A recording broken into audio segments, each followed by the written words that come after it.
ஹரே கிருஷ்ணா. நம்ம ஸ்டார்ட் பண்ணிடலாம் கிளாஸ். ஓம் அஜ்ஞானதிமிராந்தஸ்ய ஞானாஞ்சனசலாக்கய சக்ஷுருன்மிலிதம் येन தஸ்மை ஸ்ரீ குரவே நமः.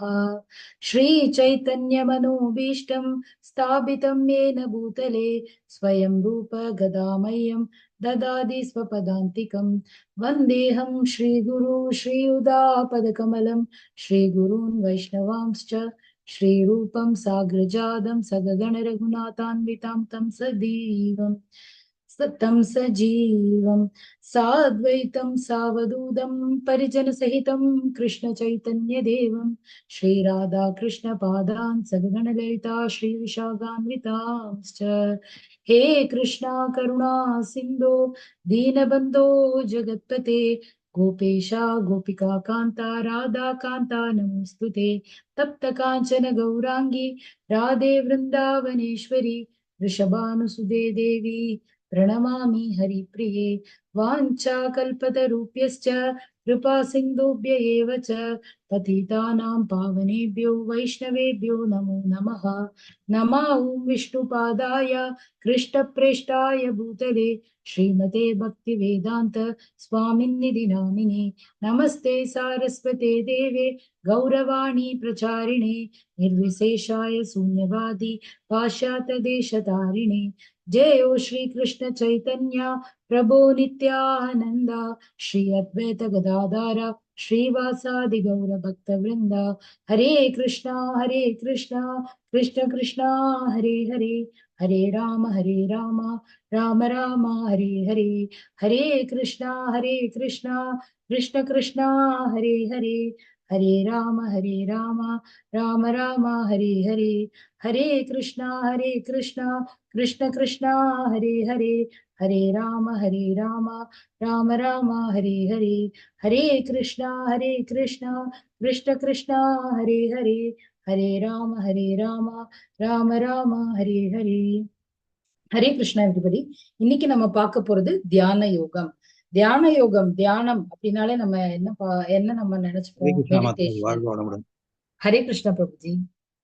நம்ம தியானம் அப்படின்னாலே என்ன நினைச்சுப்போம்? இங்க ஒருத்தர் வந்து உட்கார்ந்துருக்காரு, ரொம்ப நாளா தியானம் பண்ணிட்டு இருக்காரு. அப்போ அவர் வந்து ஒன்றும் சாப்பிட்றது இல்லை அப்படிங்கறத அவரை பார்த்தாலே தெரியுது. அவர் அப்படியே அசையாம உட்கார்ந்து தியானம் பண்றதுனால அவரோட முடியெல்லாம் வந்து காடாட்டம் வளர்ந்துருக்கு. அது இல்லாம அவர் வந்து அங்கிருந்து நகரவே இல்லைங்கிறதுக்கு ஒரு ப்ரூஃபா இங்கெல்லாம் வந்து நிறைய செடியெல்லாம் அவர் மேல படர்ந்திருக்கு. ஆனாலும் அவர் அசையாம உட்கார்ந்துருக்காரு. அதெல்லாம் வந்து ஒரு இதா இருக்கு. தியானம் அப்படின்னா எல்லாருமே இந்த பிக்சர் தான் அவங்களுக்கு மனசுல வரும் இல்லையா? சரி, இன்னைக்கு நம்ம பார்க்க போறது தியான யோகம். அத்தியாயம் 5ஓட சுருக்கம் பார்க்கலாம். அதுல வந்து நம்ம சந்நியாச யோகமா கர்ம யோகமா அப்படிங்கிற வித்தியாசம் பார்த்தோம். ரெண்டாவது நம்ம என்ன பார்த்தோம்? கர்ம யோகத்துக்கும் சந்நியாசத்துக்கும் எப்படி நம்ம வந்து கனெக்ஷன் இருக்கு, எது வந்து சிறந்தது அப்படின்னு சொல்லி பார்த்தோம். அதுக்கப்புறம் நிஷ்காம கர்ம யோகா எப்படி பண்றது, அதாவது நம்ம எந்த விஷயத்திலையும் என்ன விஷயம் பண்ணும் போதும் எல்லாமே எனக்கு பகவானுடைய கருணையால் நடந்தது அப்படின்னு சொல்லி நம்ம எப்படி எப்ப நினைக்கிறோமோ அப்ப வந்து நம்ம எல்லா பந்தத்துல இருந்தும் விடுபடுறோம் அப்படின்னு பார்த்தோம். அதுக்கப்புறம் கிருஷ்ணர் மீது கவனம் செலுத்துவதனால எப்படி நமக்கு வந்து விடுதலை கிடைக்குது அந்த பந்தத்துல இருந்து அப்படின்னு சொல்லி பார்த்தோம். இதெல்லாம் நம்ம வந்து அத்தியாயம் 5ல பார்த்தோம். இன்னைக்கு அத்தியாயம் 6ல என்ன பார்க்க போறோம் அப்படின்னு சொல்லி பார்க்கலாம். இன்னைக்கு வந்து அஷ்டாங்க யோகா அப்படின்னா என்னன்னு நம்ம பார்க்க போறோம். அஷ்டாங்க யோகால எப்படி வந்து ஒவ்வொரு ஸ்டெப்ஸ் வந்து எப்படி என்னெல்லாம் இருக்கு அப்படின்னு சொல்லி பார்க்க போறோம். அதுக்கப்புறம் அஷ்டாங்க யோகாவில் எப்படி முன்னேறுதல் அப்படிங்கிறது பார்க்க போறோம். அதுக்கப்புறம் கொந்தளிக்கும் மனதை கட்டுப்படுத்த வேண்டிய அவசியம். நம்மளோட மைண்ட் எப்பவுமே வந்து ஏதாவது நினைச்சிட்டு ஏதோ ஒரு விஷயத்த நினைச்சு எப்பவுமே வந்து கொந்தளிச்சுட்டே இருக்கு. அதை எப்படி நம்ம வந்து கட்டுப்படுத்த முடியும் அப்படிங்கறத பார்க்க போறோம். தோல்வியற்ற யோகியின் இலக்கு என்ன அப்படின்னு சொல்லி பார்க்க போறோம். ஒரு தோல்வியற்ற யோகி, இப்ப யோகா பிராக்டிஸ் எல்லாம் பண்ணி ஒரு யோகி ஆகுறாங்க. அவங்க தோல்வி அடைஞ்சிட்டாங்க அப்படின்னா, அவங்களோட ப்ராசஸ்ல தோல்வி அடைஞ்சிட்டாங்க அப்படின்னா என்ன ஆகுது அப்படின்னு சொல்லி பார்க்க போறோம். பக்தி யோகம் ஏன் மிக உயர்ந்த யோகம், அது எப்படி ஒரு மிக உயர்ந்த யோகியை உருவாக்குது பக்தி யோகா அப்படிங்கிறதையும் நம்ம இன்னைக்கு பார்க்க போறோம். சோ எது வந்து சிறந்தது அப்படிங்கிறதே நம்ம பார்ப்போம். இப்போ யோகா என்றால் என்ன அப்படின்னு கேட்டோம் அப்படின்னா, நிறைய நீங்க பிக்சர்ஸ் எல்லாம் பார்த்துப்பீங்க. யோகா அப்படின்னா நிறைய இந்த மாதிரி டிஃப்ரெண்டா வந்து பாடி போஸ்டர்ஸ் வந்து வைக்கிறது. நிறைய பேத்துக்கு வந்து இந்த இந்த பிக்சர்ஸ் பார்த்தாலே வந்து ஐயோ யோகா ரொம்ப கஷ்டம் போலயே அப்படி நினைக்கிறது மாதிரி இருக்கிற போஸ்டர்ஸ். அதாவது அது பண்றக்கே ரொம்ப டிஃபிகல்ட் அப்படின்னு நம்மளாம் ஃபீல் பண்ற மாதிரி ஒவ்வொரு போஸ்டர்ஸ் தான் நம்ம யோகான்னு நினைப்போம் இல்லையா? இல்லைன்னா இந்த மேல இருக்கிற பிக்சர் மாதிரி மெடிடேஷன் வந்து யோகான்னு நினைப்போம். இல்ல பழைய காலத்துல நம்மளோட ஹிரண்யகசிபு வந்து மெடிடேஷன் பண்ணாருன்னு நம்ம பார்த்திருக்கோம். அவர் ரொம்ப காலமா மெடிடேஷன் பண்ணி அவர் மேல அந்த இது மாதிரி ஃபார்ம் ஆகி அவரோட மண்ணெல்லாம் வந்து ஃபார்ம் ஆகி அவரோட உடம்புல இருக்கிற இதெல்லாம் தோல் எல்லாம் போய் இந்த மாதிரி லங்ஸ் எல்லாம் தெரியறக்க ஆரம்பிச்சிருச்சு. அந்த மாதிரி அவர் ரொம்ப கடுமையா தியானம் பண்ணாரு. ஆனாலும் எறும்பெல்லாம் அரிச்சு அப்படி ஆயிட்டாரு. ஆனாலும் அவர் வந்து அசையாம தியானம் பண்ணதுனால பிரம்மதேவர் வந்து அவருக்கு வரம் கொடுத்தாரு. நம்ம வந்து ஹிரண்யகசிபுவோட கதையில பார்த்திருக்கோம். இதுவும் நம்ம வந்து ஒரு மெடிடேஷன் அப்படின்னு நம்ம சொல்லுவோம் இல்லைங்களா? தியானம் அப்படின்னு சொல்லுவோம். அதுக்கப்புறம் இப்போத்து காலத்துல பார்த்தோம்னா பலவிதமான யோகா வந்திருக்கு. Yoga for weight loss, yoga for pregnancy, இது வந்து சேர் யோகா, அந்த மாதிரி different yoga. Physical and mental health வந்து சரி பண்றதுக்காக யோகா, மைண்டை வந்து காம் பண்றதுக்காக யோகா அப்படின்னு சொல்லி ஏகப்பட்ட டிஃப்ரெண்ட் பிரான்ச்சஸ் ஆஃப் யோகா வந்து ஒவ்வொருத்தங்களும் டிஃப்ரெண்ட் சென்டர்ஸ் எல்லாம் ஓபன் பண்ணிட்டு இருக்காங்க இல்லையா? அவர் பிசினஸ் மாதிரி பண்ணிட்டு இருக்காங்க. இப்போ ஆக்சுவலி யோகா அப்படின்னா என்ன? யோகா அப்படின்னா கனெக்டிங் டு காட். நம்ம எப்படி நம்ம பகவானோட இணைய போகிறோம், அதுதான் வந்து யோகா அப்படிங்கிற வேர்டோட மீனிங். இப்ப யோகா அப்படிங்கிறது அஷ்டாங்க யோகா அப்படிங்கிறது தான் பழைய காலத்துல நம்மளுடைய பதஞ்சலி முனிவர் கண்டுபிடிச்சதுதான் அஷ்டாங்க யோகா. அஷ்டாங்க யோகா அப்படின்னா என்ன அப்படின்னா, அஷ்ட அப்படின்னா 8, அங்க அப்படின்னா அங்கங்கள், யோகா அப்படின்னா இணைப்பு. இங்க வந்து இணைப்புக்கு நம்ம இங்க காமிச்சிருக்கோம். இது நம்ம பகவான் கூட இணையறது தான் நம்ம யோகா அப்படின்னு சொல்லி பகவத்கீதையில படிக்கிறோம். இணைப்பு அப்படிங்கிறது யோகா. சரிங்களா? இப்ப 8 அங்க யோகா, 8 அங்க இணைப்பு அப்படிங்கிறது தான் நம்மளோட பதஞ்சலி முனிவர் வந்து கொடுத்தாரு. அதுல 8 அங்கங்கள் இருக்கு. என்னெல்லாம் அங்கங்கள் அப்படின்னு பார்த்தோம்னா சமாதி, யமம், நியமம், ஆசனம். சாரி, சமாதி வந்து லாஸ்ட் ஸ்டேட், ஸ்டார்டிங் வந்து யமம். யமம், நியமம், ஆசனம், பிராணாயாமம், பிரத்யாகாரம், தாரணை, தியானம், சமாதி. இந்த மாதிரிதான் அந்த இதோட நிலைகள் வந்து வருது. சோ அஷ்டாங்க யோகானா என்ன அப்படின்னு சொல்லி நம்ம ஃபர்ஸ்ட் பார்க்கலாம். அதுக்கப்புறமா வந்து அஷ்டாங்க யோகாவும் நம்மளுடைய டிவோட்டிஸ் பண்ற யோகாவும் எது வந்து சிறந்த, டிவோஷனல் சர்வீஸும் அஷ்டாங்க யோகாவும் எப்படி வந்து நம்ம ரிலேட் பண்ண போறோம், அதுல எது சிறந்தது அப்படிங்கறத நம்ம இன்னைக்கு பார்க்க போறோம். சோ அஷ்டாங்க யோகால இந்த 8 நிலைகள் இருக்கு, 8 அங்கங்கள் இருக்கு. இப்போ வந்து நம்ம இதை அப்படியே கான்ஸ்டன்டா அப்படியே படிச்சுட்டு போறோம். ஒவ்வொருத்தங்க அப்படி மாறி மாறி படிச்சுட்டே வாங்க. ஹரே கிருஷ்ணா. பிராணாயாமம் ஃபர்ஸ்ட் ஸ்டேஜ் வந்து நம்ம யமா அப்படின்னா என்னன்னா, அதுக்கு முன்னாடி யமா நியமா என்னன்னு பார்த்தலாம்.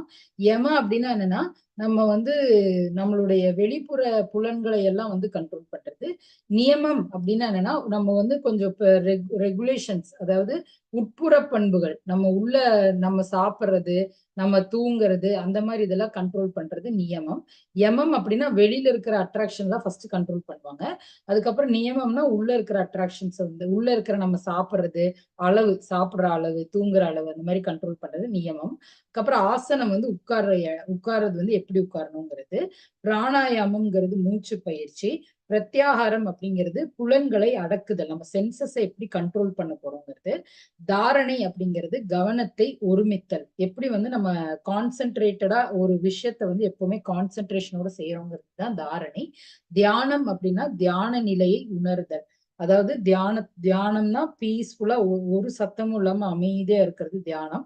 அதுக்கப்புறம் சமாதி அப்படின்னா ஒருங்கிணைப்பு அப்படின்னு சொல்றாங்க. சமாதி அப்படின்னா நம்ம வந்து லாஸ்ட் ஸ்டேஜ், அந்த லாஸ்ட் ஸ்டேஜ்ல வந்து நம்ம வந்து கம்ப்ளீட்லி வந்து இந்த உலகத்துக்கும் நமக்கும் சம்பந்தமே இல்லாம இருக்கிறது தான் வந்து சமாதி. அப்ப வந்து ஒருமித்தல் அப்படிங்கிறது அவங்க வந்து பகவானோடு ஒருமித்தல் அப்படிங்கிற இதுலதான் அவங்க சொல்லியிருக்காங்க. அதுதான் சமாதின்னு சொல்றாங்க.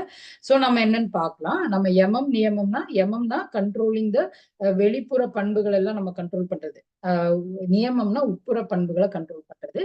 இப்ப நம்ம ஸ்டார்ட் பண்றது பிராணாயாமால இருந்து ஸ்டார்ட் பண்ண போறோம். பிராணாயாமம்னா பிரீத்திங் கண்ட்ரோல். ஹரே கிருஷ்ணா. யாராவது படிங்க. हरे कृष्णा माताजी. हरे कृष्णा प्रभुजी, पढ़ेंगे प्रभुजी.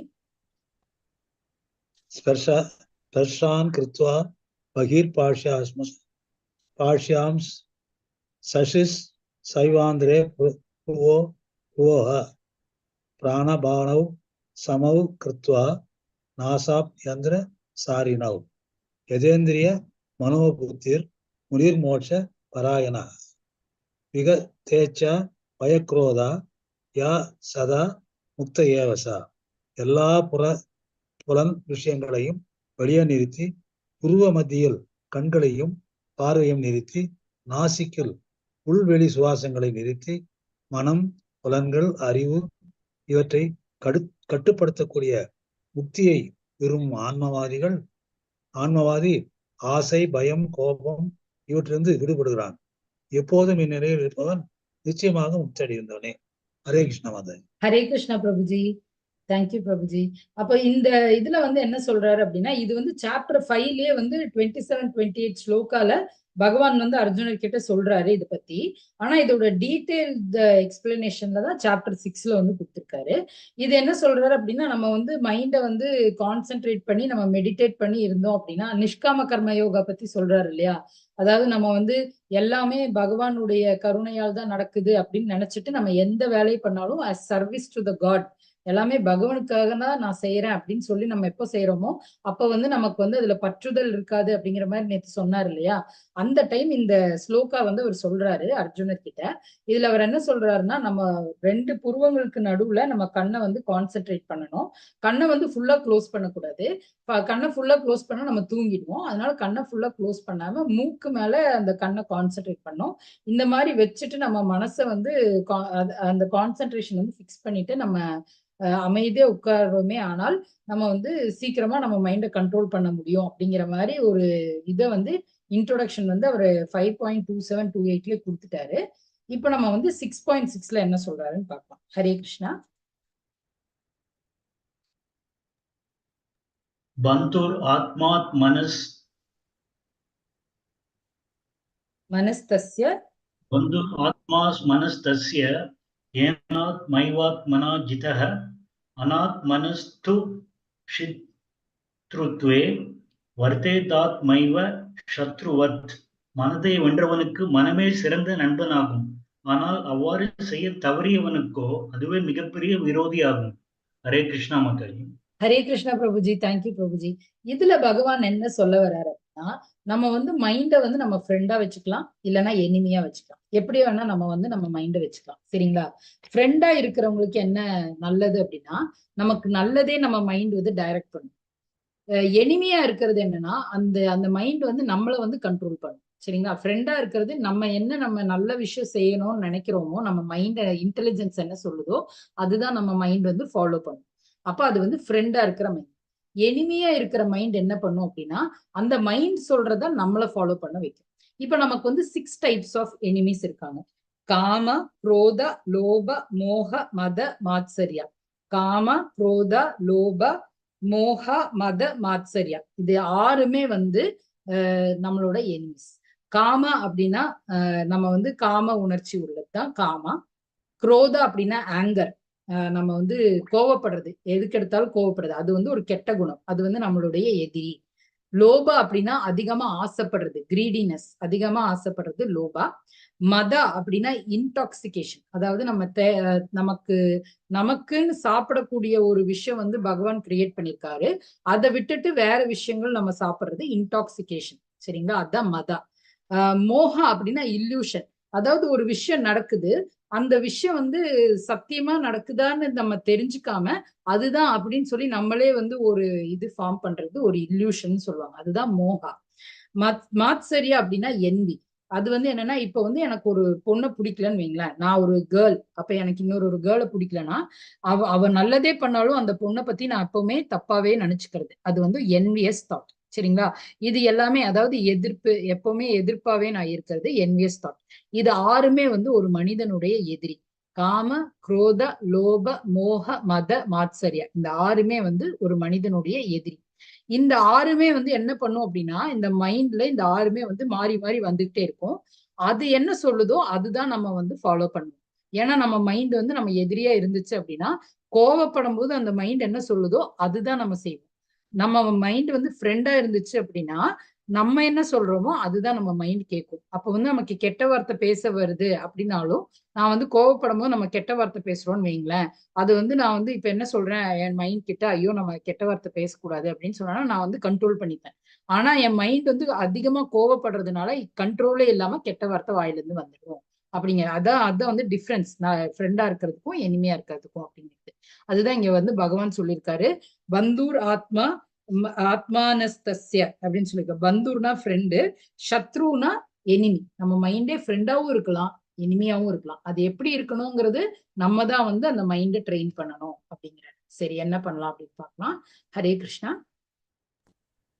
ஹரே கிருஷ்ணா மாதாஜி. ஹரே கிருஷ்ணா மாதாஜி. படிங்க மாதாஜி.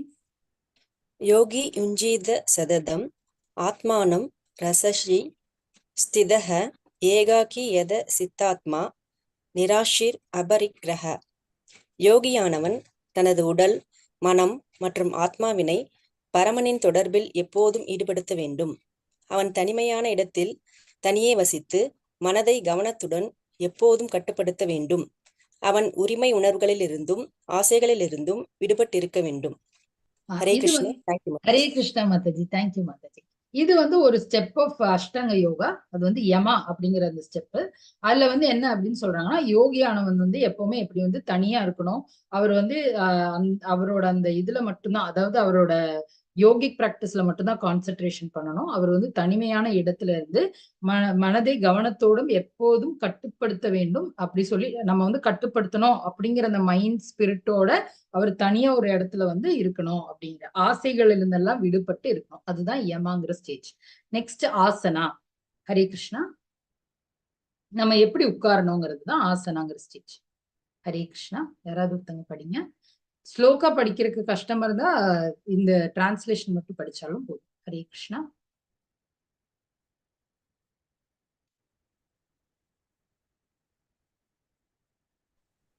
மேம் ஹரே கிருஷ்ணா, நான் படிக்கலாமா? படிங்க மாதாஜி. ஹரே கிருஷ்ணா.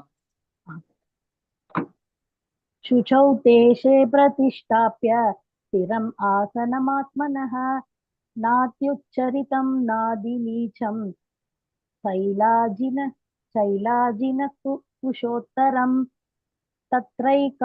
तत्रैकाग्रं मनः कृत्वा यतच्चित्तेन्द्रियक्रियः उपविश्यासने पुञ्जात् யோகம் ஆத்மவிசுக்தயே. யோகத்தை பயில தனிமையான இடத்திற்கு சென்று நிலத்தில் தர்பை புல்லை பரப்பி அதனை மான்தோலாலும் மென்மையான துணியாலும் மறைக்க வேண்டும். இந்த ஆசனம் மிக உயரமாகவோ தாழ்வாகவோ இல்லாமல் புனிதமான இடத்தில் அமைந்திருக்க வேண்டும். பின்னர் இதன் மேல் ஸ்திரமாக அமர்ந்து மனம், புலன்கள் மற்றும் செயல்களை கட்டுப்படுத்தி மனதை ஒருமுகப்படுத்தி இதயத்தை தூய்மைப்படுத்துவதற்காக யோகியானவன் யோகத்தை பயில வேண்டும். தேங்க்யூ மாதாஜி. ஹரே கிருஷ்ணா மாதாஜி. இப்ப ஆசனா எப்படி இருக்கணும் அப்படின்னு சொல்லி நம்ம பாக்குறோம். எப்படி உட்காரணும், அதாவது நிலத்துல எப்படி தர்ப புல்ல பரப்பணும், அதுல வந்து அது மேல எப்படி மான் தோல் இல்லைன்னா மென்மையான துணி வைக்கணும். ஏன்னா நம்ம வந்து ரொம்ப நேரம் அது மேல உட்கார போறோம் இல்லையா, அப்ப வந்து நமக்கு டிஸ்டர்பன்ஸே இல்லாம இருக்கிறதுக்கு அந்த மாதிரி ஒரு சாஃப்டா இருக்கிற ஒரு துணியை வந்து ஸ்ப்ரெட் பண்ணணும். அது மேல வந்து அது வந்து பேலன்ஸ்டு, அதாவது மேல கீழே இல்லாம ஒரே மாதிரி சமமா இருக்கணும். அதெல்லாம் வந்து எப்படி நம்ம ஆசனம் வந்து அமைக்கணும் அப்படின்னு சொல்லியிருக்காங்க. அதுக்கப்புறம் இதுல எப்படி நம்ம உட்கார்ந்து நம்ம மெடிடேட் பண்ணணும், மனசு, புலன்கள், செயல்களை கட்டுப்படுத்தி மனதை ஒருமுகப்படுத்தி இதயத்தை தூய்மைப்படுத்துவதற்காக அப்படின்னு சொல்லி நம்ம கிளியரா இங்க சொல்லியிருக்காங்க. அப்படிதான் நம்ம வந்து ஆசனம் வந்து அமைக்கணும் அப்படின்னு சொல்லி சொல்லியிருக்காங்க. இது வந்து நம்மளோட போஸ்டர் பத்தி சொல்லுது. நம்ம எப்படி உட்கார போறோம் அந்த அமைப்பை பத்தி சொல்றதுதான் ஆசனம். அப்ப இது வந்து பழைய காலத்துல பார்த்தோம் அப்படின்னா நிறைய பேர் வந்து பிரயாகா, மதுரா, விருந்தாவனா, ரிஷிகேஷா, ஹரித்வார் அந்த மாதிரி இருக்கிற காடு, கோவிலுக்கு பக்கத்துல தண்ணி, கங்கா, யமுனா எல்லாம் இருக்க மாதிரி இடத்துல வந்து ஒரு மரத்துக்கடியில இந்த மாதிரி ஒரு பிளேஸ கண்டுபிடிச்சு அங்க உட்காந்துப்பாங்க. இப்பெல்லாம் அந்த மாதிரி எல்லாம் பண்றது இல்லை யாருமே. சரி, நெக்ஸ்ட் என்ன இருக்குன்னு பார்க்கலாம். நெக்ஸ்ட் ஸ்டேஜ் என்னன்னு பார்க்கலாம். பிரத்யாகாரம். ஹரே கிருஷ்ணா.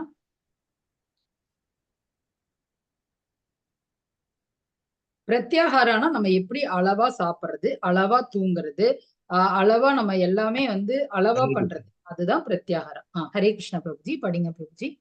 யுஜ்ஜன்ன ஏவத் சதாத்மானம் யோகி நியத மானசா சாந்தியம் நிர்வாண பரமாம் மத் சம்ஸ்தாம் அதிகச்சதி.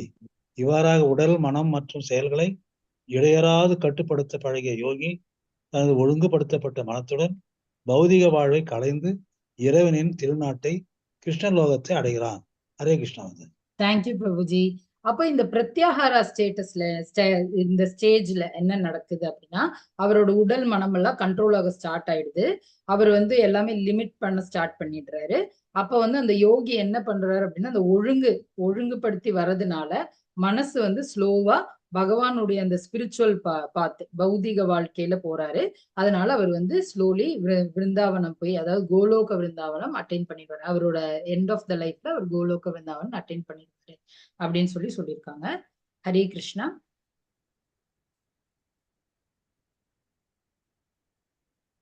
ஹரே கிருஷ்ணா மாதாஜி, நான் படிக்கலாமா? ஹரே கிருஷ்ணா மாதாஜி. படிங்க மாதாஜி. ஹரே கிருஷ்ணா. து யோகோ தி நச்சைகாந்தய அனஷ்னதஹ நசாதி ஸ்வப்ன சீலஸ்ய ஜாக்ரதோ நைவ சார்ஜுன.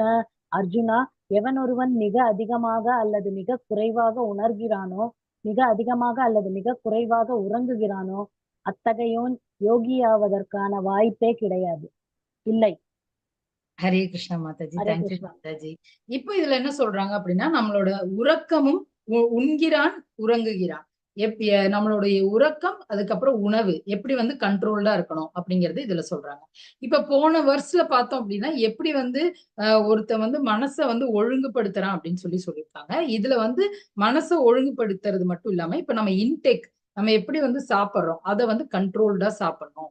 அதுக்கப்புறம் நம்ம கண்ட்ரோல்டா சாப்பிட்றதுனாலையும், நம்ம கரெக்டான அளவு தூங்குறதுனாலையும் நமக்கு எப்படி நம்மளோட மைண்டை ரெகுலேட் பண்ண முடியும், எப்படி நம்ம மைண்டோட கான்சென்ட்ரேஷனை இம்ப்ரூவ் பண்ண முடியும் அப்படிங்கிறது ஸ்டேஜ் சொல்றதுதான் இந்த ஸ்டேஜ். அப்ப இதுல என்ன அப்படின்னா, இதே ஒரு டிவோஷனல் சர்வீஸ் பண்ணிட்டு இருக்கிற ஒரு டிவோட்டி என்ன பண்ணுவார் அப்படின்னா, அவர் இந்த 4 ரெகுலேட்டிவ் பிரின்சிபல்ஸ் ஃபாலோ பண்ணுவார். கிருஷ்ண பிரசாதம் மட்டும்தான் சாப்பிடுவாரு. அவர் நான் வெஜிடேரியன்ஸ் எல்லாம் சாப்பிட மாட்டாரு. ரொம்ப சுத்தமானதை, கிருஷ்ண பிரசாதம்னா கிருஷ்ணருக்கு படைச்சது தானே சாப்பிட முடியும். கிருஷ்ணருக்கு நான் வெஜிடேரியன் படைக்க முடியாது. அப்ப அவர் வெஜிடேரியன் மட்டும்தான் சாப்பிடுவாரு. அவர் அளவாதான் சாப்பிடுவாரு, அதிகமா சாப்பிட மாட்டாரு. அந்த மாதிரி. அப்புறம் தூங்குறது அதிகமா தூங்க மாட்டாரு, கம்மியா தான் தூங்குவாரு. ஏன்னா ஏர்லி மார்னிங் எந்திரிச்சுட்டு அவருக்கு மங்களார்த்தி அட்டன் பண்ணணும், ஈவினிங் வரைக்கும் டிவோஷனல் சர்வீஸ் பண்ணிட்டு இருப்பாரு.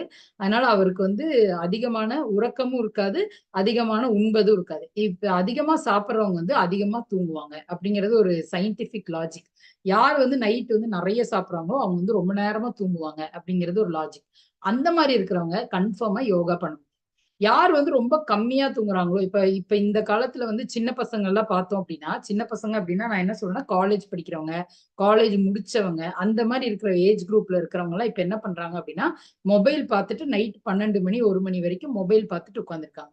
ஒண்ணு அவங்க கண்ணு கெடுது, ரெண்டாவது அதுல அவங்களுக்கு இருக்கிற இன்ட்ரெஸ்ட்னாலையும் அந்த லைட் நம்ம கண்ணுல படுறதுனாலையும் தூக்கம் கம்மியாகுது. அவங்க காலையில எந்திரிக்கிறதும் நேரத்துல எந்திரிக்கிறது இல்ல, தூக்கம் சரியாகிறது இல்ல. இந்த மாதிரி இருக்கிறவங்க யாருமே யோகா பிராக்டிஸ் செய்யறது கஷ்டம் அப்படின்னு சொல்றாங்க. ஹரே கிருஷ்ணா. ஹரே கிருஷ்ண மாதாஜி. ஹரே கிருஷ்ண மாதாஜி. படிங்க மாதாஜி. யுக்தாஹார விஹாரஸ்ய யுக்த சேஷ்டஸ்ய கர்மஷு யுக்த ஸ்வப்னாவபோதஸ்ய யோகோ பவதிது காஹா. உண்ணுதல், உறங்குதல், உழைத்தல், கேளிக்கை ஆகிய பழக்கங்களை நெறிப்படுத்தியவன் யோக பயிற்சியின் மூலமாக எல்லா துன்பங்களையும் பெருமளவில் நீக்கிவிட முடியும்.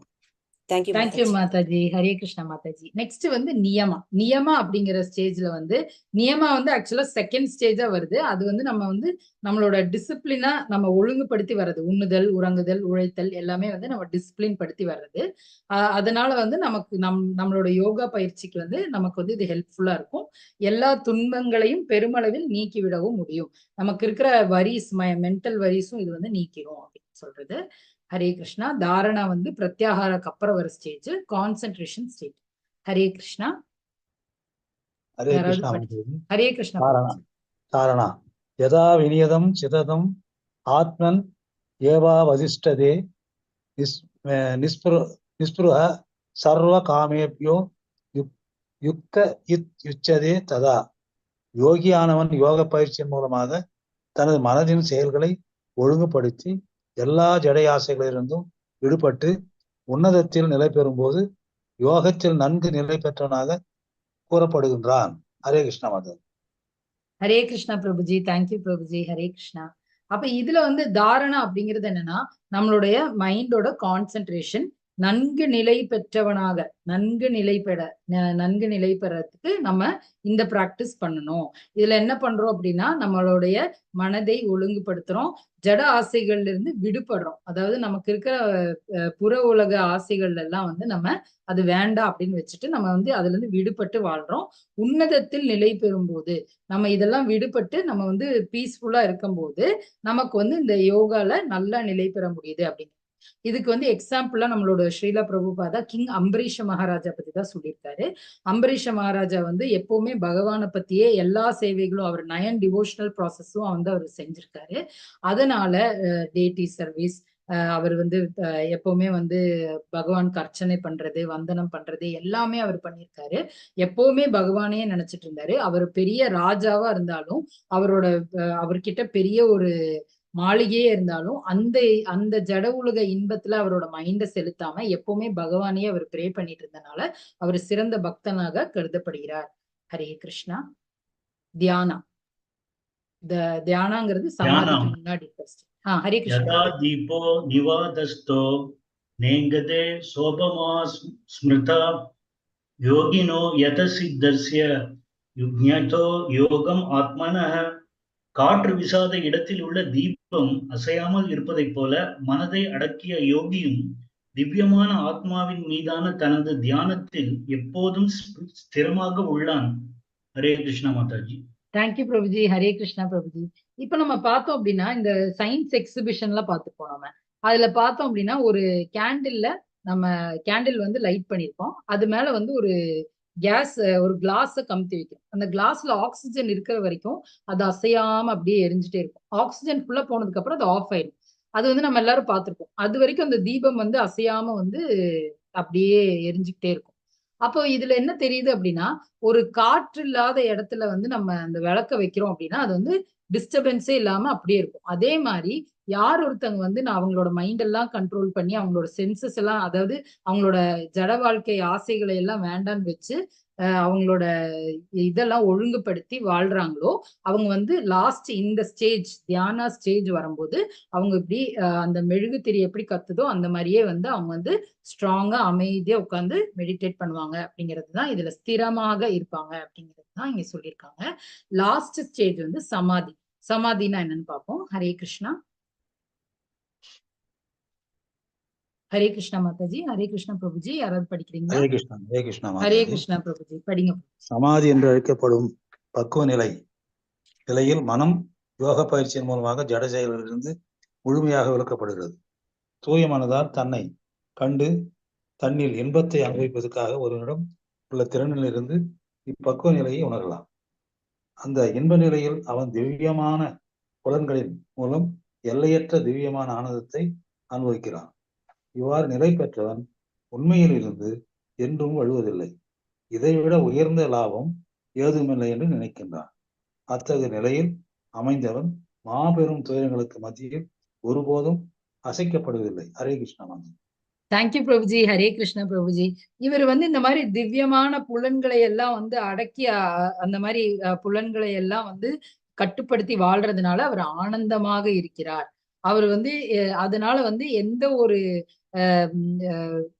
உண்மை இல்லாத எந்த ஒரு விஷயத்திலும் அவர் வந்து வீழ்றதில்ல.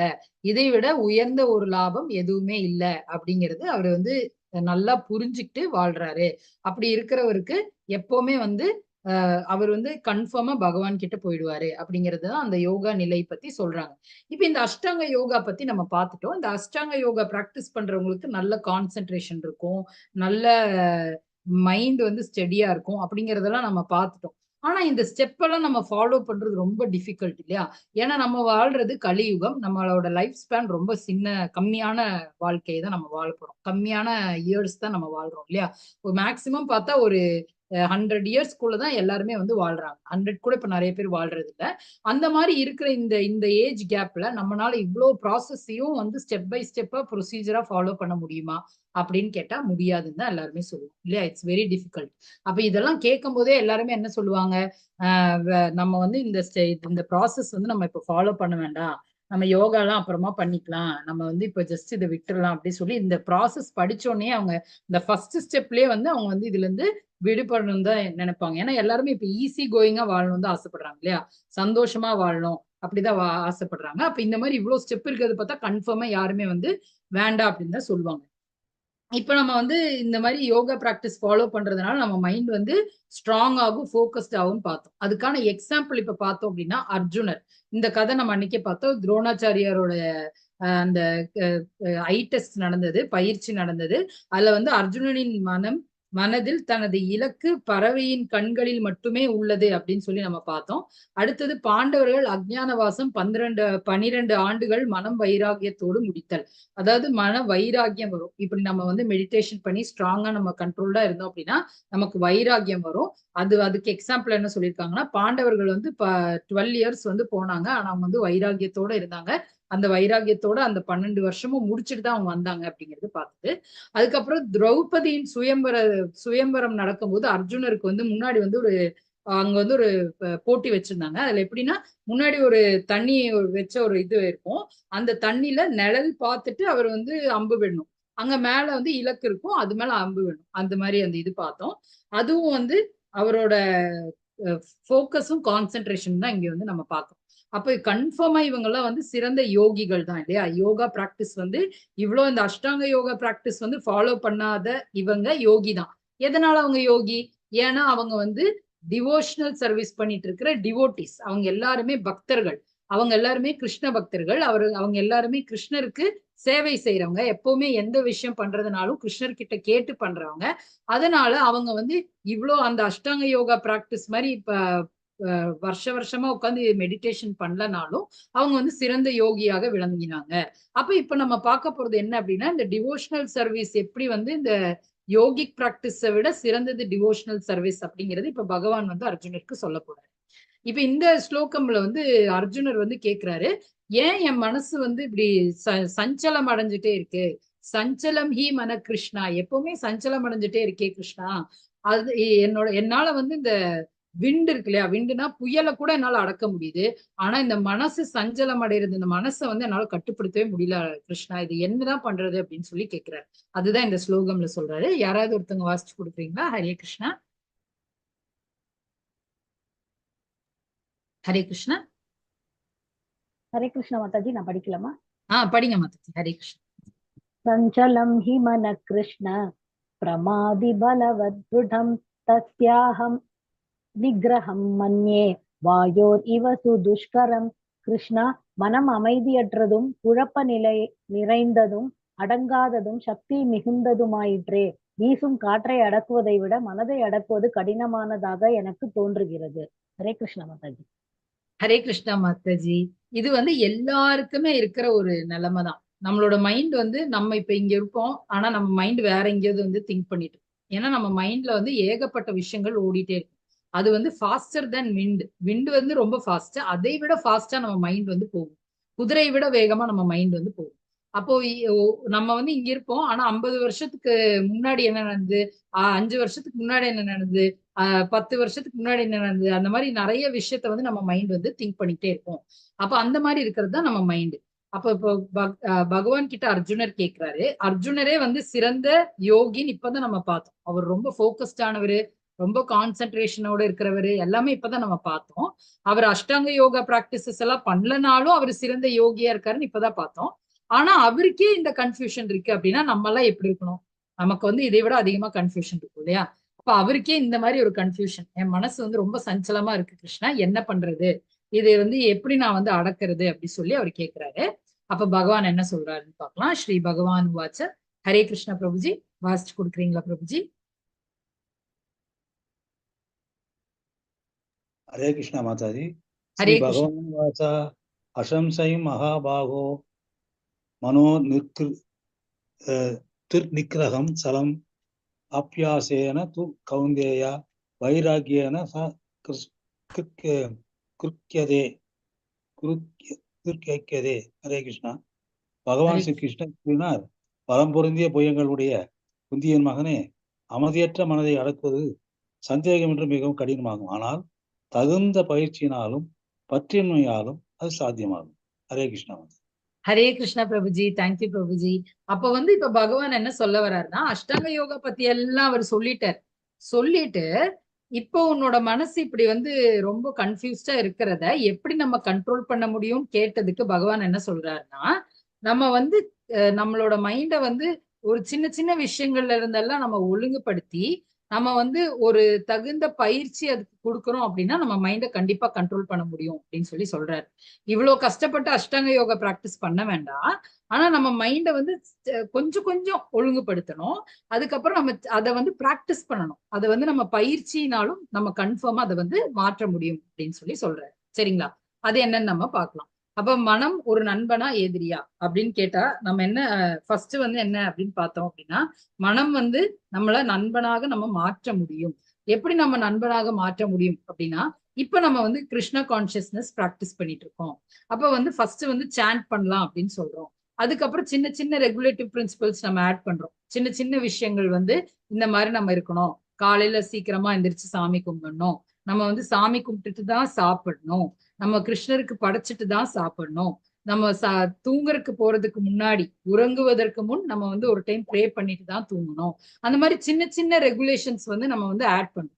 அப்படி ரெகுலேஷன்ஸ் ஆட் பண்ணும் போதே, சின்ன சின்ன ஒழுங்கு தன்மைகள் ஆட் பண்ணும் போதே நம்ம மைண்ட் ஸ்லோவா மாறதுக்கு ஆரம்பிச்சிருது அப்படிங்கறத பார்க்க போறோம். இப்போ இதுக்கு ஒரு எக்ஸாம்பிள், ஒரு கதை பார்க்கலாம். மிருஹாரி அப்படிங்கிற ஒரு ஹண்டர் இருந்தாரு. அவர் எப்படி அப்படின்னா, அந்த மிருஹாரிங்கிறவரு எல்லா அனிமல்ஸையும் பாதியில கொன்னுட்டு அப்படியே விட்டுருவாரு. இதுதான் அந்த ஹண்டர். இவர் என்ன பண்ணுவாரு அப்படின்னா, இந்த பாதியில கொண்டு விடுறதை விட அங்க அந்த காட்டுல வர மனுஷங்க கூடயும் சண்டை போடுவாரு. எல்லாரையுமே வெட்டிடுவாரு. எல்லாரையுமே இந்த மாதிரி பாதியில கொன்னு அது பாதியில இங்க பாருங்க, இங்க ஒரு பன்னி மேல இது போட்டு வச்சிருக்காங்க. அதை பாதியில கொண்டு விடும்போது அது அப்படி உயிருக்காக தவிக்கும். ஏன்னா யாராவது காப்பாத்துங்கன்னு சொல்லி தவிக்கும் இல்லையா? அதை பார்த்து அவன் ரொம்ப சந்தோஷப்படுவான். அந்த அந்த அனிமலோட வேஸ்ட் எல்லாம் விற்கிறது, அதுக்கப்புறம் அந்த அனிமல்ஸை வச்சு அவனோட உயிர் வாழ்றது எல்லாமே அந்த மாதிரிதான் அவன் வாழ்ந்துட்டு இருக்கான். அதுக்கப்புறம் அந்த வழியா வர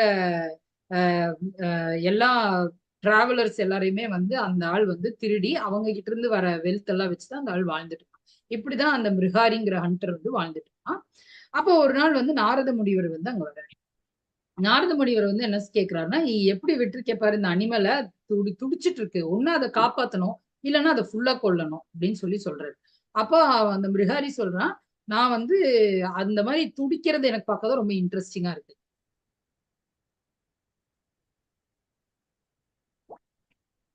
ஹரே கிருஷ்ணா. ஹரே கிருஷ்ணா. நான் ஆடிபிளா இருக்கேனா? ஹரே கிருஷ்ணா. ஆடிபிள் மாதாஜி. மாதாஜி.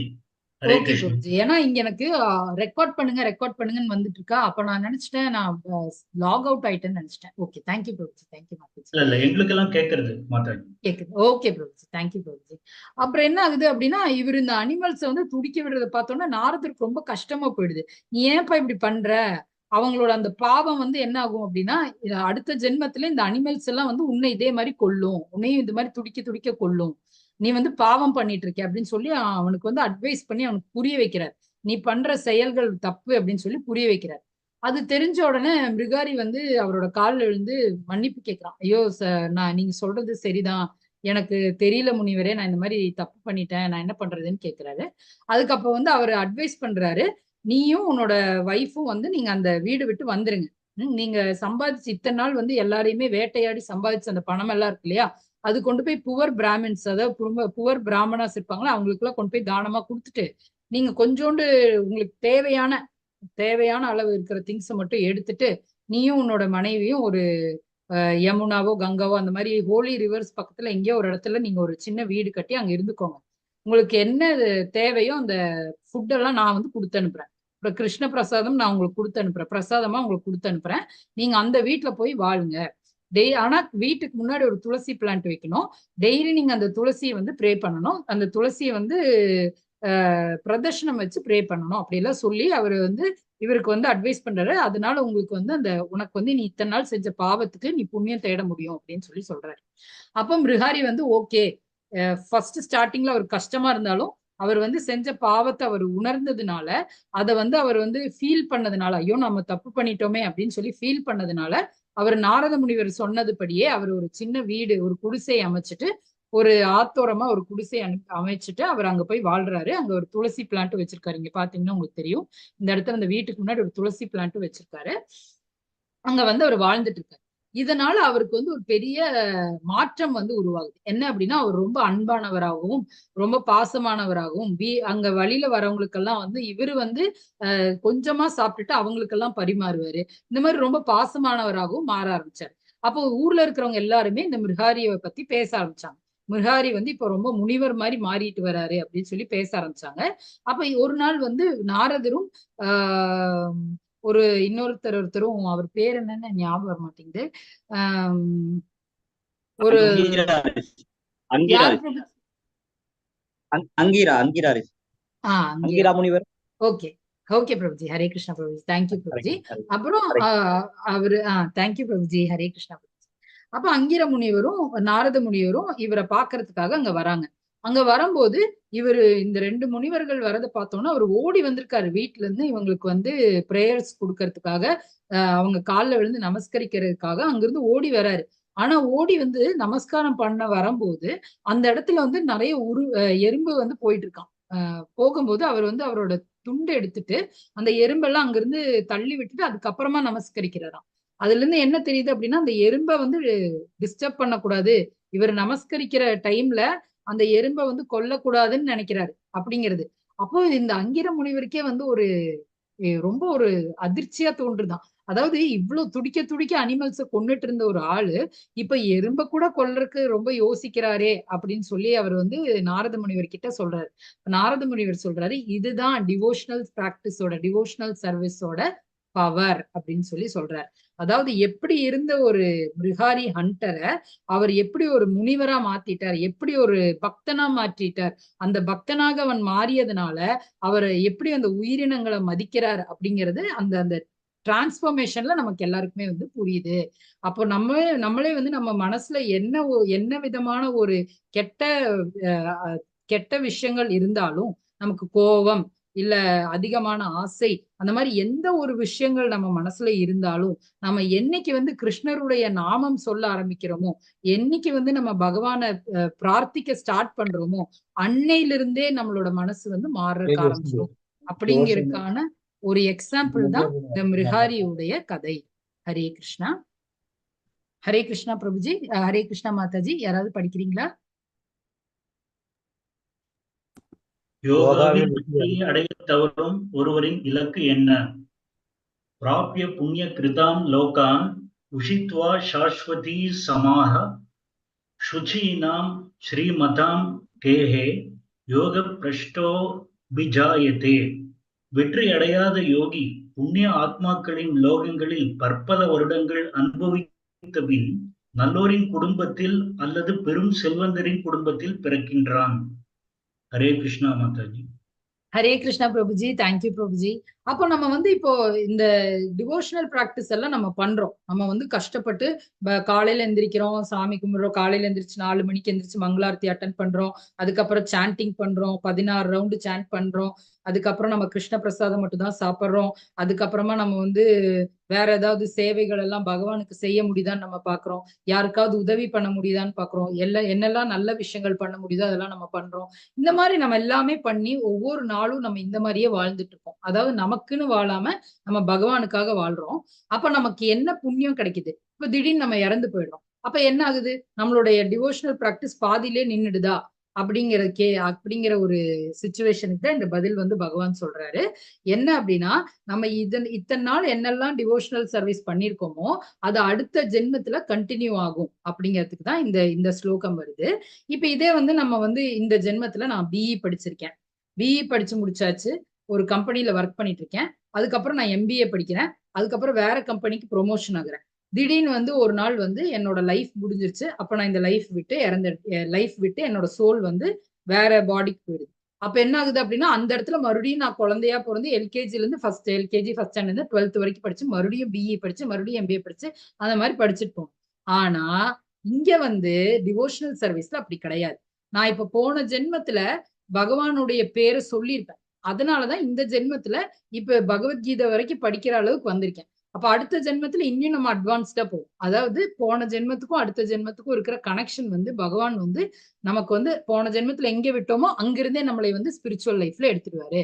அப்ப இது வந்து ஒரு கண்டினியூஸ் ப்ராசஸ், எங்கேயுமே ஸ்டாப் ஆகுறது இல்ல அப்படிங்கிறதுதான் இந்த ஸ்லோகால சொல்ல வர்றாரு. அப்ப இந்த நம்ம இவ்வளவு டிவோஷனல் பிராக்டிஸ் பண்ணதுக்கு அப்புறமா திடீர்னு இறந்து போயிட்டோம், இல்ல திடீர்னு நம்ம தோல்வி அடைஞ்சிடறோம் அப்படின்னா என்ன ஆகுது அப்படின்னா அடுத்த ஜென்மத்துல நம்ம வந்து ஒரு நல்ல டிவோட்டி ஃபேமிலியில பிறப்போம். இங்க பாத்தீங்க அப்படின்னா இந்த பையன் வந்து போன ஜென்மத்துல நிறைய புண்ணியங்கள் பண்ணியிருப்பான். அதனால அப்பாவும் அம்மாவும் 2 பேருமே பக்தர்களா இருக்காங்க. அந்த சிறந்த பக்தர்கள் இருக்கிற வீட்டுல பையனாக பிறந்திருக்கான். அப்ப என்ன ஆகுது, அவருக்கு வந்து சின்ன வயசுல இருந்தே அந்த பையன் வந்து டிவோஷனல் சர்வீஸே வந்து ஃபாலோ பண்றான். கன்ஃபார்மா அவன் வந்து இந்த ஜென்மத்துல பகவானை சென்றடைவான். இன்னொன்னு என்ன விஷயம் அப்படின்னா ஹெவன்லி பிளானட்ஸ்ல போய் அவங்க இத்தனை நாள் செஞ்ச புண்ணியங்களை எல்லாம் அவங்க வந்து அங்க அனுபவிப்பாங்க.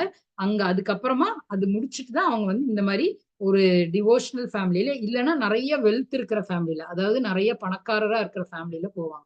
இந்த பணக்காரரா இருக்கிற ஃபேமிலியில போறதுனால என்ன பயன் அப்படின்னு பார்த்தோம்னா அவங்களுக்கு வந்து அதிகமான துன்பங்கள் இருக்காது. அப்ப அவங்க சீக்கிரமா பகவானை சென்றடையறதுக்கான ஒரு வாய்ப்பு பகவான் ஏற்படுத்தி கொடுப்பாரு அப்படிங்கிறது தான் இந்த ஸ்லோகத்துல சொல்லியிருக்காங்க. ஹரே கிருஷ்ணா. ஹரே கிருஷ்ணா. மாதாஜி படிச்சு கொடுக்குறீங்களா? மாதாஜி வாசிச்சு கொடுக்குறீங்களா? ஹரே கிருஷ்ணா. ஹரே கிருஷ்ணா. யோகாவில் வெற்றி அடைய தவறும் ஒருவரின் இலக்கு என்ன? அதவா யோகினாமேவ குலே பவதி தீமதாம் ஏதத் இ துர்பலதம் பதரம் லோகே ஜன்ம கஜித்ருஷம். அல்லது நீண்ட கால யோக பயிற்சிக்கு பின் வெற்றி அடைந்தவர் அறிவில் சிறந்து விளங்கும் ஆன்மீகங்களின் குலத்தில் பிறப்பது உறுதி. இத்தகைய பிறவி நிச்சயமாக இவ்வுலகில் மிக அரிதானதாகும். ஹரே கிருஷ்ணா மாதா. தேங்க்யூ பிரபுஜி. ஹரே கிருஷ்ணா பிரபுஜி. இது வந்து நான் போன ஸ்லோகாக்கு இந்த மீனிங் சொல்லிட்டேன். ஆக்சுவலா வெற்றி அடைந்த யோகி புண்ணிய ஆத்மாக்களின் லோகங்களில் பற்பல வருடங்கள் அனுபவித்து நல்லோரின் குடும்பத்தில் சேம் தான், இதேதான் இதுலயும் வந்திருக்கு. நம்ம வந்து எப்படி நம்ம டிவோஷனல் சர்வீஸ் பண்ணிட்டு இருக்கோமோ திடீர்னு நம்ம அங்க வந்து தோற்று போனோம் அப்படின்னா அடுத்த ஜென்மத்துல வந்து நம்ம வந்து ஒரு நல்ல டிவோட்டி ஃபேமிலியில பிறப்போம். இல்லைன்னா நம்ம வந்து பகவானை சென்றடைகிற மாதிரி ஆப்பர்ச்சுனிட்டி கண்டிப்பாக பகவான் தருவாரு அப்படிங்கறத இந்த ஸ்லோகால சொல்லியிருக்காங்க. இப்ப இதுக்கு வந்து ஒரு எக்ஸாம்பிள் என்ன அப்படின்னு பார்த்தோம்னா பரத் மகாராஜாவோட ஸ்டோரி. இந்த ஸ்டோரியில என்ன ஆகுது அப்படின்னு பார்த்தோம் அப்படின்னா பரத் மகாராஜா வந்து ஒரு சிறந்த ஒரு ராஜாவா இருந்தாரு. அவரோட மக்களை எல்லாம் நல்லா பாத்துக்கிட்டாரு. அவரோட நாடு நகரம் எல்லாமே அவர் நல்லபடியா பாத்துக்கிட்டாரு. ஒரு நாள் அவரோட துறவு வர லைஃப், அதாவது அவரோட பிரம்மச்சாரி வானப்பிரஸ்தா அந்த ஸ்டேஜ் எல்லாம் முடிஞ்சதுக்கு அப்புறமா அவர் வந்து சன்னியாசியா போக வேண்டிய வயசு வந்துருச்சு. அப்ப அவர் வந்து அவரோட சன்னியாசியா போக வேண்டிய வயசுக்கு முன்னாடியே அவர் வந்து அவரோட வீட்டை விட்டு அந்த கிங்டம் விட்டு போறாரு. இந்த பிக்சர்ல தெரியுதா, இங்க மேல தெரியுது பாருங்க. அவரோட இதை விட்டுட்டு அவர் போறாரு, அவரோட கிங்டம் விட்டுட்டு அவர் போறாரு. அவர் ஒரு காட்டுல போய் மெடிடேஷன் பண்றாரு. அவர் வந்து அங்க போய் நிறைய பகவானுக்கு வேண்டி ப்ரே பண்றாரு. இந்த மாதிரி எல்லாம் பண்ணிட்டு இருக்காரு, யாகம் எல்லாம் பண்றாரு. அப்படி இருக்கும்போது அங்க என்ன ஆகுது அப்படின்னா அங்க ஒரு மான் வருது. அங்க வந்து ஒரு மான் வந்து ஒரு அம்மா மான் வந்து ஓடிட்டு இருக்கு. அது வந்து வேற ஏதோ ஒரு அனிமல் வந்து துரத்துது. அந்த மான் வந்து அந்த பயத்தினால என்ன ஆகுது அப்படின்னா அதுக்கு வந்து அந்த டைம் டெலிவரி ஆயிடுது. ஒரு சின்ன மான் பிறக்குது. ஆனா அந்த அம்மா மான் வந்து இறந்து போயிடுது. இந்த சின்ன மான் வந்து பரத் மகாராஜா போய் காப்பாத்திடுறாரு. ஆக்சுவலா இவர் அங்க போனது மெடிடேட் பண்றதுக்கு தான். அங்க மெடிடேட் பண்ணிட்டு இருக்கிற சமயத்துல ஒரு மானை வேற ஏதோ ஒரு அனிமல் துரத்திட்டு வருது. அந்த டைம் அந்த மான் வந்து பிரெக்னெண்டா இருக்கு. அந்த மான் வந்து அங்க டெலிவரி பண்ணிடுது. அங்க வந்து இறந்துடுது. அந்த பயத்திலே டெலிவரி ஆயிடுது. அந்த மான் இறந்துடுது. அப்ப அந்த ஒரு குட்டி மான் இருக்கு இல்லையா, அதை வந்து பரத் மகாராஜா எடுத்து வளர்த்துறாரு. ஏன்னா அந்த மானுக்கு ஒண்ணுமே தெரியாது, சின்ன மான் அப்படின்னு சொல்லி அவர் எடுத்து வளர்த்துறாரு. அது மேல ரொம்ப உயிரே வச்சிருக்காரு. அது ரொம்ப பாசமா பாக்குறாரு. அதுக்கு வந்து எப்பவுமே வந்து சாப்பிட கொடுக்கறது, அதை வந்து பாக்குறது, அதை வந்து வளர்த்துறது, அதுலயே அவர் கான்சென்ட்ரேட் பண்றாரு. அவர் எதுக்கு இந்த காட்டுக்கு வந்தாரு, எதுக்கு வனவாசம் வந்தாருங்கிறதே அவர் மறந்துட்டார். அவர் வந்து பகவானுக்காக தான் வந்தாரு. ஆனா அதை அவர் மறந்துட்டாரு. ஆனா அவர் ஏகப்பட்ட நல்ல புண்ணிய காரியங்கள் எல்லாம் பண்ணியிருக்காரு. இப்ப என்ன ஆகுது அப்படின்னா அந்த மானையே நினைச்சிட்டு இருக்கிறவர் ஒரு நாள் என்ன ஆகுது, இந்த மான் வந்து அதோட ஒரு ஸ்டேஜ் வந்தோடனே அதுக்கு தனியா வாழ்றதுக்கு கெப்பாசிட்டி வந்துருச்சு. அப்ப அது தனியா ஓடி போயிடுச்சு. ஏன்னா அது காட்டுல வாழ்ற அனிமல் இல்லையா, அதுக்கு யாரோட சப்போர்ட்டும் வேண்டாம், அது வந்து தானா போயிடுச்சு. ஆனா இவர் என்ன பண்றாரு, அந்த மானை துரத்திட்டு வர்றாரு. அந்த மான் வந்து ஒரு மலையில இருந்து விழுந்துடுது. விழுந்தோடனே இவரும் வந்து அந்த மானை காப்பாத்துறதுக்கு போய் இவரும் விழுந்துடுறாரு, இவர் இறந்து போயிடுறாரு. அப்ப இவர் வந்து அந்த மானையே நினைச்சிட்டு இறக்குறதுனால அடுத்த ஜென்மத்துல ஒரு மானாக பிறக்கிறார். இங்க பாத்தீங்கன்னா தெரியும், இந்த ஜென்மத்துல இங்க வந்து அவர் விழுந்து இறந்துடுறாரு. அதுக்கப்புறம் இவர் வந்து இவரோட ஆத்மா வந்து பரமாத்மா கூட வந்து மானாக இவர் பிறக்கிறார். மானாக பிறந்த உடனே இவருக்கு வந்து ஞாபகம் வருது, இவர் இவர் வந்து நிறைய புண்ணிய காரியங்கள் செஞ்சவர்னால இவரோட மனசுல இவருக்கு வந்து பகவான் வந்து அந்த பவர் தரார். போன ஜென்மத்தோட விஷயங்கள் எல்லாம் ஞாபகப்படுத்துற அந்த பவர் தராரு. அப்ப அவருக்கு வந்து ஞாபகம் வருது. என்ன ஞாபகம் வருது? ஐயோ, போன ஜென்மத்துல நான் தப்பு பண்ணிட்டேனே, நான் வந்து எதுக்கு அங்க காட்டுக்கு வந்தேன், பகவானை சென்றடையணும், அதுக்காக நான் வந்து தியானம் பண்ணிட்டு பகவானை சென்றடையணும்னு சொல்லிதான் நான் வந்தேன். ஆனா இந்த மான் பின்னாடி போனதுனால நான் மானா மாறிட்டேனே அப்படின்னு சொல்லி அவர் அதையே நினைக்கிறார். அந்த தப்ப நான் இனி பண்ணக்கூடாதுன்னு சொல்லி அவர் என்ன பண்றாரு, இந்த மாதிரி முனிவர்கள் இந்த மாதிரி வேதங்கள் எல்லாம் படிப்பாங்க இல்லையா, அந்த இடத்துலயே சுத்திட்டு இருக்காரு. எப்பவுமே அவர் கிருஷ்ணநாமத்தை கேட்டுட்டே இருக்காரு அந்த மான் ஜென்மத்துல. அப்ப அடுத்த ஜென்மத்துல பிறக்கும் போது அவர் ஒரு நல்ல டிவோட்டி ஃபேமிலியில பிறக்கிறார். இது வந்து ஒரு நல்ல டிவோட்டிஸ், அதாவது பக்தர்கள் வீட்டுல மகனாக பிறக்கிறாரு. அந்த இடத்துல இருந்து ஆத்மா இங்க வருது பாருங்க. அடுத்த ஜென்மத்துல அவர் வந்து சிறந்த பக்தர் குடும்பத்துல பிறக்கிறாரு. இங்க வந்து சின்ன வயசுல இருந்தே அவர் வந்து பக்தி யோகா ஃபாலோ பண்ணிட்டு வர்றாரு. அதனால என்ன ஆகுது அப்படின்னா, அவர் வந்து அது இல்லாம அவருக்கு 2 ஜென்மத்தோட விஷயங்கள் ஞாபகம் இருக்கு. அதனால அவர் யார் கூடயுமே பேசுறது இல்ல. அதிகமா எதுலயுமே பேசாம, எதுலயுமே வந்து நாட்டம் கொள்ளாம ஒரு தனியா ஒரு யோகி மாதிரியே வாழ்ந்துட்டு இருக்காரு. இங்க பாத்தீங்கன்னா தெரியும், ஊர்ல இருக்கிறவங்க எல்லாருமே அவரை கிண்டல் பண்றாங்க. ஆனா அவர் எதுக்குமே வந்து ரியாக்டே பண்ணாம ஒரு யோகி மாதிரி அப்படியே இருக்காரு. எதனால அப்படின்னா அவருக்கு தெரியும், இந்த ஜட வாழ்க்கையில வந்து ஏதாவது ஒரு வார்த்தை பேசிட்டோம் அப்படின்னா அதோட பலனை எதிர்பார்க்க மறுபடியும் ஒரு ஜென்மம் எடுக்க வேண்டியதுன்னு அவருக்கு தெரியும். அதனால ஜட பரத்தா இருக்காரு. இந்த அவதாரத்து இந்த ஜென்மத்துல அவரோட பேரு ஜட பரத். அவர் வந்து ஒண்ணுமே பேசாம இருக்காரு. ஃபைனலா அவர் இந்த லைஃப்ல வந்து என்ன ஆகுது அப்படின்னா, இந்த லைஃப்ல இப்படியே இருந்த ஒரு ராஜா கிட்ட போய் சேர்றாரு. அதெல்லாம் நம்ம அந்த கதை வந்து பார்ப்போம். ஃபைனலா இந்த லைஃப் முடிஞ்சோன்னா அவர் பகவானை சென்றடைகிறார். அப்ப அதுதான் வந்து நம்ம வந்து ஒரு யோகி வந்து ஃபெயிலியர் ஆனாலும் அடுத்த ஜென்மத்துல வந்து அவருக்கு அந்த பவர் கொடுக்குறாரு பகவான். அதனால அவர் பகவானை சென்றடையறக்கு ஒரு ஆப்பர்ச்சுனிட்டி பகவான் கொடுக்குறாரு அப்படிங்கிறதுக்கு தான் இந்த கதை ஒரு எக்ஸாம்பிள். ஹரே கிருஷ்ணா. இதான் லாஸ்ட் ஸ்லோகம். யாராவது ஹரே கிருஷ்ண மாதாஜி. ஹரே கிருஷ்ணா மாதாஜி. படிங்க மாதாஜி. யோகினாம் அபி சர்வேஷாம் மத்கதேனாந்தராத்மனா ஸ்ரதாவான் பஜதேயோ மாம் ஷமே யுக்த தமோ மதஹ.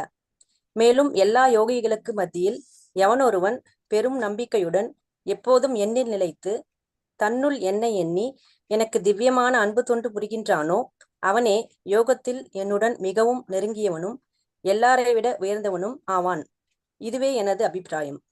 தேங்க்யூ மாதாஜி. மாதாஜி. ஹரே கிருஷ்ணா மாதாஜி. அப்ப இங்க பகவான் என்ன சொல்றாருன்னா, எப்பவுமே யார் வந்து பகவானையே நினைச்சு பகவானுக்காகவே ஒவ்வொரு தொண்டையும் செய்யறாங்களோ அவங்கதான் பகவானுக்கு நெருக்கமானவங்க. அவங்கதான் வந்து எல்லாரை விட சிறந்த யோகி அப்படின்னு சொல்லிட்டாரு பகவான். இப்ப வந்து நம்ம 2 டைப் பார்த்தோம். ஒண்ணு வந்து அஷ்டாங்க யோகா பார்த்தோம், ஒண்ணு வந்து பக்தி யோகா பார்த்தோம். பக்தி யோகானா என்ன? எப்பவுமே பகவானுக்கு சேவை பண்றது, எப்பவுமே பகவானை நினைச்சிட்டு இருக்கிறது. இதுதான் வந்து பக்தி யோகான்னு சொல்லி பார்த்துட்டோம் இல்லையா? அப்ப அஷ்டாங்க யோகா பண்றது நமக்கு கஷ்டம், ஆனா பக்தி யோகா பண்றது ஈஸி.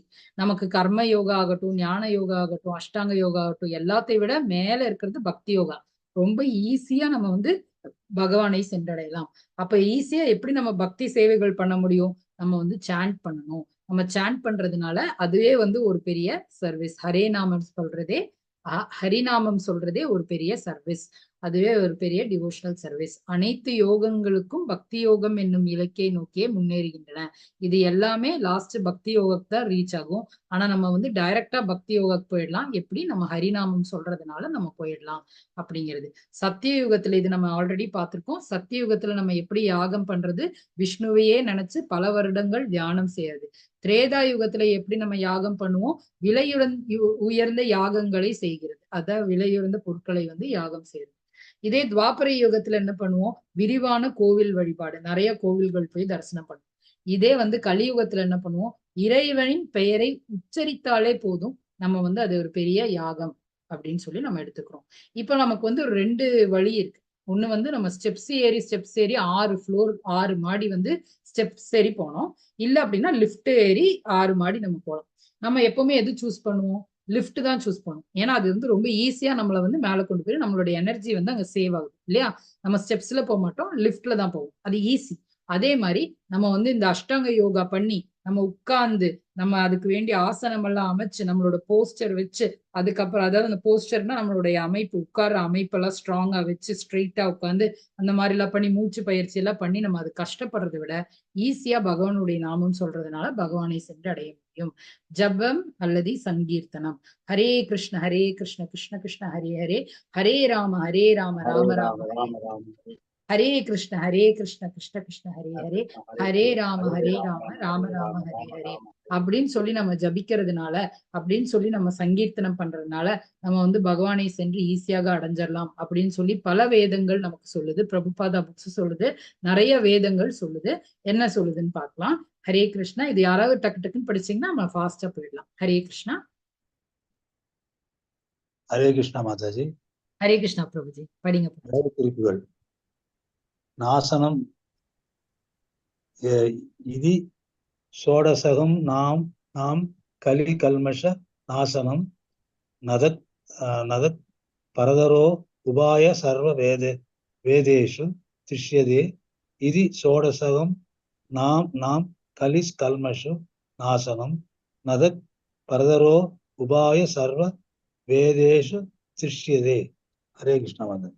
ஹரே கிருஷ்ண பிரபுஜி. கிருஷ்ணர் எதிர்வேதத்திலிருந்து கலி சந்தாரண உபனிஷத் அப்படின்னு சொல்லி நம்ம இது வந்து இந்த உபனிஷத்துல இருந்து இந்த மாதிரி சொல்றாங்க.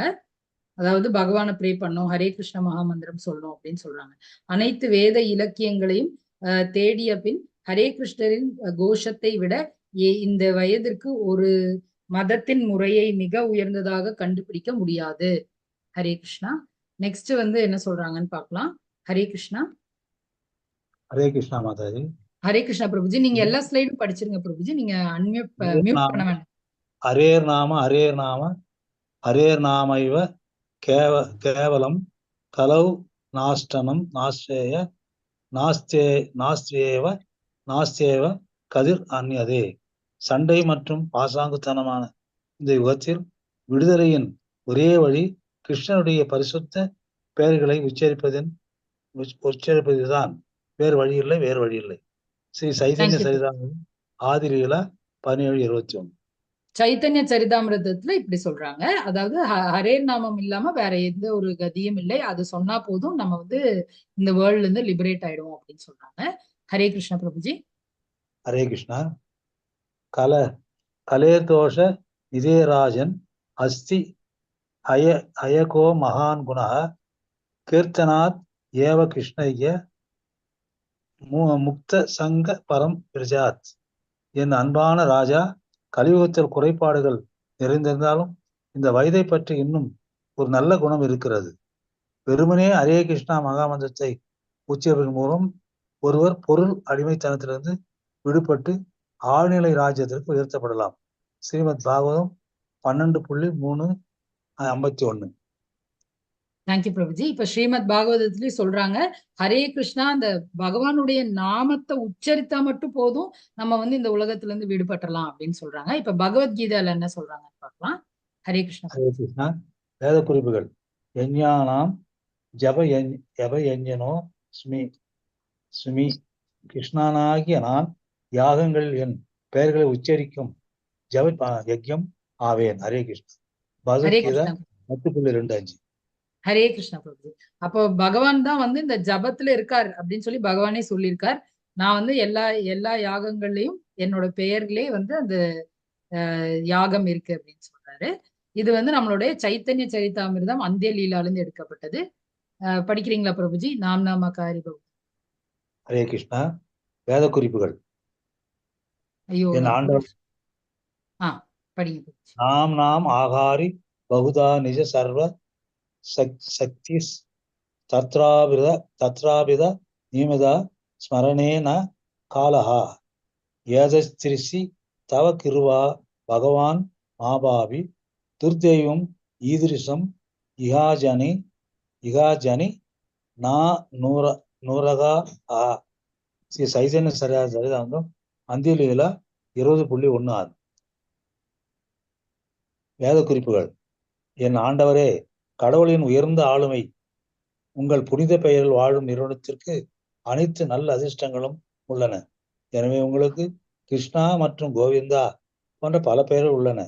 உங்கள் பெயர்களை நீங்கள் அந்த பெயர்களில் முதலீடு செய்துள்ளீர்கள் மற்றும் அவற்றை நினைவில் கொள்வதற்கு கடினமான மற்றும் வேகமான விதிகள் எதுவும் இல்லை. ஹரே கிருஷ்ணா மாதா. Hare Krishna Prabhuji, thank you so much Prabhuji. இப்ப இதுல வந்து சைத்தன்ய சரிதாமிருத்தம் அந்திய லீலால இது வருது, அது இல்லாம நம்மளோட சிக்ஷாஷ்டகம்ல இது வருது. இதுல என்ன சொல்றாரு அப்படின்னா, சைத்தன்ய மகாபிரபு என்ன சொல்றாரு அப்படின்னா, உங்களோட பேர்லயே நீங்க வந்து உங்களோட எல்லா இதுமே வந்து உங்க பேர்லயே இருக்கு. உங்களோட அதிர்ஷ்டங்களும் எல்லாமே உங்க பேர்லயே இருக்கு. அதனால உங்களுக்கு கிருஷ்ணா கோவிந்தான்னு பல பேர்கள் இருக்கு. அந்த பேர்கள் நம்ம உச்சரித்தாலே போதும், நமக்கு வந்து எல்லாமே நல்லதே நடக்கும் அப்படின்னு சொல்றாரு. ஹரே கிருஷ்ணா. இப்ப இன்னைக்கு நம்ம அத்தியாயம் 6ல என்னெல்லாம் பார்த்திருக்கோம் அப்படின்னா, அஷ்டாங்க யோகா எப்படி வந்து ஸ்டெப்பா முன்னேறுதுங்கிறது, அஷ்டாங்க யோகாவோட நிலைகள் என்னெல்லாம்னு பார்த்திருக்கோம். நம்ம மனதை வந்து ஏன் கட்டுப்படுத்தணும் அப்படின்னு நம்ம பார்த்தோம். ஏன்னா நம்ம மைண்ட் வந்து ஃப்ரெண்டா எனிமியா அப்படின்னு கேட்கும்போது நம்ம மைண்டை வந்து கட்டுப்படுத்தி தான் ஆகணும் அப்படின்னு பார்த்தோம். அப்புறம் தோல்வியற்ற யோகியின் இலக்கு என்ன அப்படின்னு பார்த்தோம். அப்புறம் பக்தி யோகி மிக உயர்ந்த யோகம், பக்தி யோகத்துல உயர்ந்த யோகா எது அப்படின்னு பக்தி யோகம்னால எப்படி நம்ம வந்து உயர்ந்த யோகியாக முடியுது அப்படின்னு பார்த்தோம். ஹரே கிருஷ்ணா கிருஷ்ண கிருஷ்ணா ஹரே ஹரே, ஹரே ராம ராம ராம ஹரே ஹரே.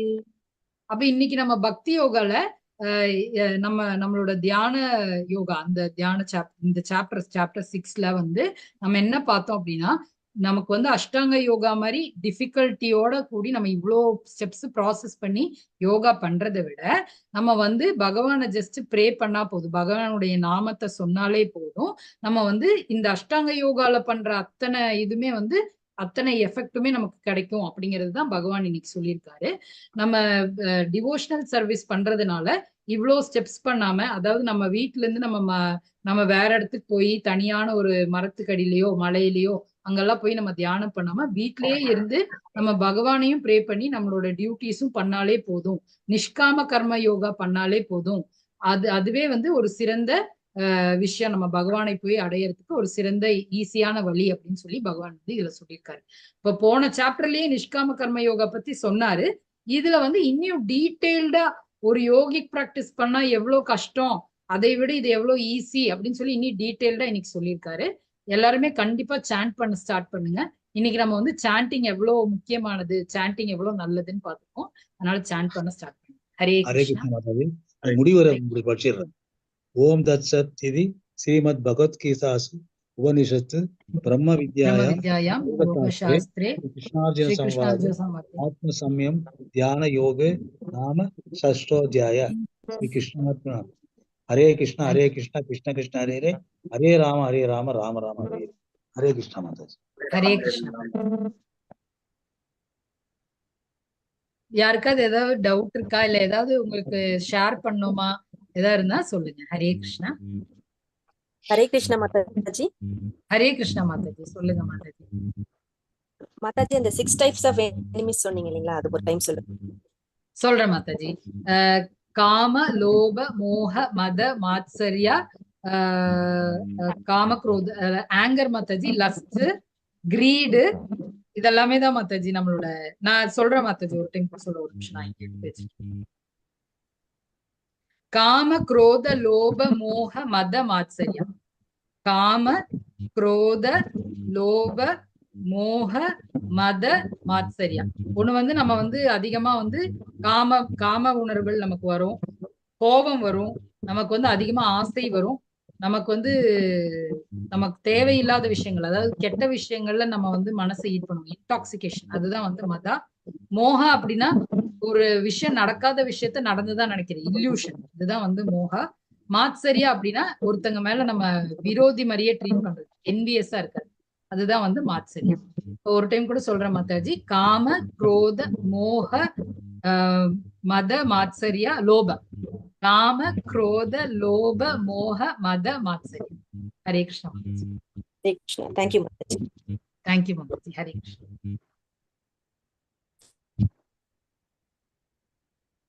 சோ அப்ப கிளாஸ் எண்ட் பண்ணிடலாமா இன்னைக்கு? ஹரே கிருஷ்ணா. நன்றி. வாழ்க வளமுடன். தேங்க்யூ பிரபுஜி. ஹரே கிருஷ்ணா பிரபுஜி. நாளைக்கு வந்து நம்ம பக்தி யோகா பார்ட் வந்து ஸ்டார்ட் பண்ண போறோம். நம்ம வந்து ஃபர்ஸ்டே பார்த்தோம், பகவத்கீதால 3 பார்ட்டா டிவைட் பண்ணிருக்காங்க. ஃபர்ஸ்ட் 6 பார்ட் வந்து கர்ம யோகா, லாஸ்ட் 6 பார்ட் வந்து ஞான யோகா, நடுவுல 6 சாப்டர்ஸ் வந்து பக்தி யோகான்னு பார்த்தோம். நாளைக்கு நம்ம பக்தி யோகா ஸ்டார்ட் பண்ண போறோம். எல்லாருமே கண்டிப்பா ஜாயின் பண்ணிடுங்க. ஹரே கிருஷ்ணா.